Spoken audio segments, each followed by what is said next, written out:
Hey, Bruce Feldman, pleased to be joined this week by Utah All-American linebacker Devin Lloyd. Devin, thanks for joining us today. Of course. Thank you for having me. All right, we got good timing because last weekend on Friday against Stanford, you made a remarkable play. You made a bunch of them, but especially maybe the shortest pick six in the history of football. So walk us through the 2-yard jump up, snatch it out of the air, like how that happened, how quickly you reacted, and have you ever done anything like that before? Yeah, never picked off anything like that. I kind of always try to use my hands as like a second wave.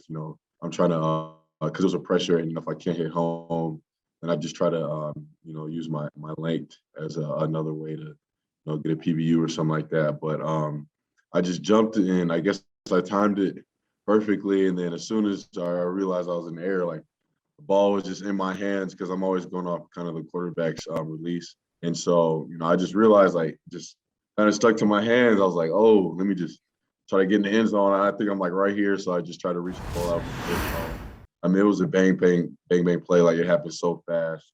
It was just, surreal. It should be noted that you were a star wide receiver in high school in Southern California, right? So this was not like some just defensive player who they stuck over there because he can't catch passes, right? No, yeah.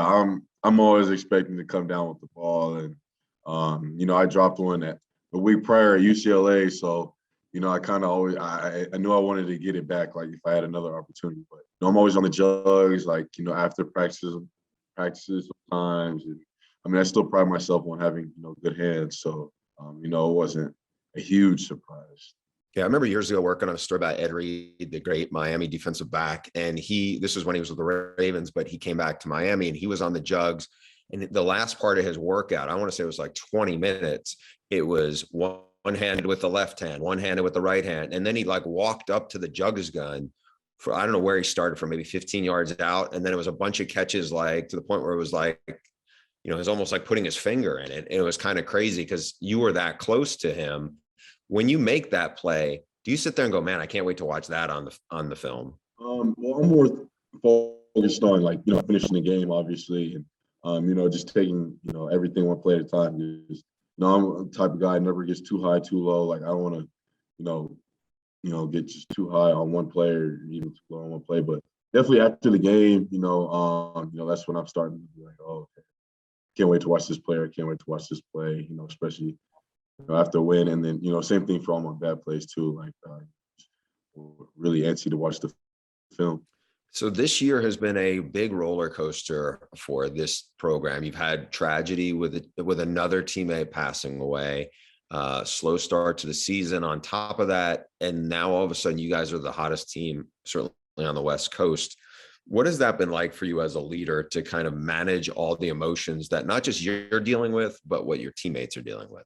Yeah, season has definitely been a roller coaster filled with several highs, several lows. But it's a matter, as a leader for myself and all the leaders on the team, just to make sure everything is emphasized to go one day at a time, and just to take advantage of everything you can, every moment.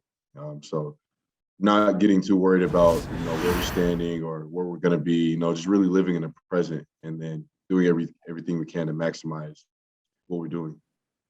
I noticed on your social media, it's a one word, underdog. How much of that is defined? I mean, I saw in high school, I think you were ranked like the 122nd best safety in your recruiting class and was committed to UNLV before. I think that maybe Utah was your only Pac-12 offer. Is that, if I'm not mistaken?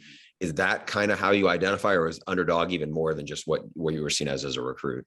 My whole life, and it's nothing really new to me even up to this point. But I appreciate my upbringing and everything that's come along with my journey, because I just feel like it's just made me really focus on the ultimate goal, which is just being the best version of myself, helping others, and really just trying to be the best teammate I can be, trying to be the best player I can be for my team and not worry about anything else. In terms of your roots and your leadership and your discipline, knowing that your dad was 30 years in the Navy, what kind of lessons do you take that he's imparted, and even just to be around him, and what are the things that has really shaped you into not just the player you are, but the person you are? Yeah, for sure. My dad has done so much for me. You know, in terms of just life in general, but then also when it comes to football, a lot of things that, you know, he taught me as far as, you know, being a leader, you know, is like self-discipline. Like it all starts with myself. So, you know, in order to lead others, I have to have my stuff, my business taken care of. So really just being self-disciplined, but then also being a student of the game as well. He preached that so much, just understanding the ins and outs of the game, not just playing the game, but actually understanding it in detail. You know, he was a very meticulous person. So I think that translated over with me as well, as far as, you know, taking pride in the details, taking pride in the small things. And, I mean, he really just emphasized, you know, understanding that whenever you're in a leadership role, you know, it's really an honor. You know, I take great pride in my leadership role. You know, a lot of things that he's taught me is translated straight directly to the game. At how young did he impart some of these things? Were you 7, 8, 9 years old? Are you able to grasp some of the things that a career military man is sharing with you? Yeah.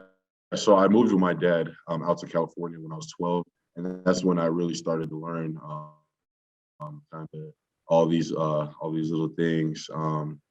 I would say whenever I was 13, 14, you know, and it was really just us two, I started to become more independent, and I learned a lot, you know, I say from him. Is it harder, or like, I imagine there's some challenges when it's you don't have any other siblings, it's you and a guy who's been in the military for 30 years.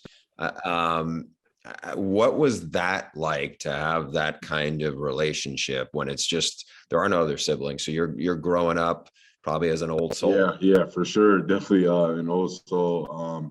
I was around I was around friends a lot, so he would be gone at work, and you know, I had like my bike, and I would just mob around, you know, the city, and then you know, I'd just be with my friends a lot, or like I said, I was really independent, so he kind of trusted me to, you know, go out and whatever, trusted that I was going to be safe and everything. So I was just mobbing around a lot, really. Any similarities between he and your head coach, Kyle Whittingham?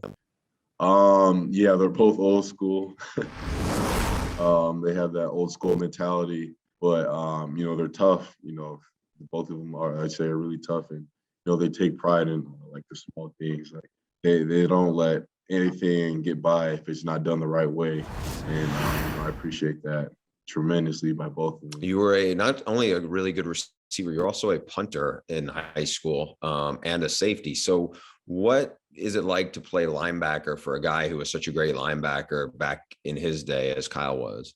Man, it's an honor, honestly. I get my game input from him. He's taught me so much, and I know just being in a defense like this, you know, that has success year in and year out. It doesn't matter who's going to be in the program. You know, I think, you know, it's just a huge blessing just being able to learn, you know, schematically, you know, how things operate and how things should be. And I mean, I think I look at it as a blessing.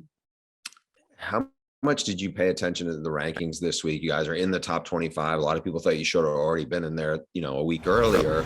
You have Arizona this week, and then on the horizon, not far away, you got the team that everybody thinks is the Pac-12's best hope to make it to the playoff. I mean, how are you viewing where you guys are at right now? Yeah, we're not putting too much thought in it, honestly. We know things will sort itself out if we accomplish everything we need to day in and day out. So, you know, in the next 3 weeks or so, wherever we're standing, we'll be standing, but hopefully, you know, we'll accomplish everything we want to accomplish. All right, Devin, thanks for joining us today. Best of luck this weekend against the Wildcats and the rest of the way. Thank you so much.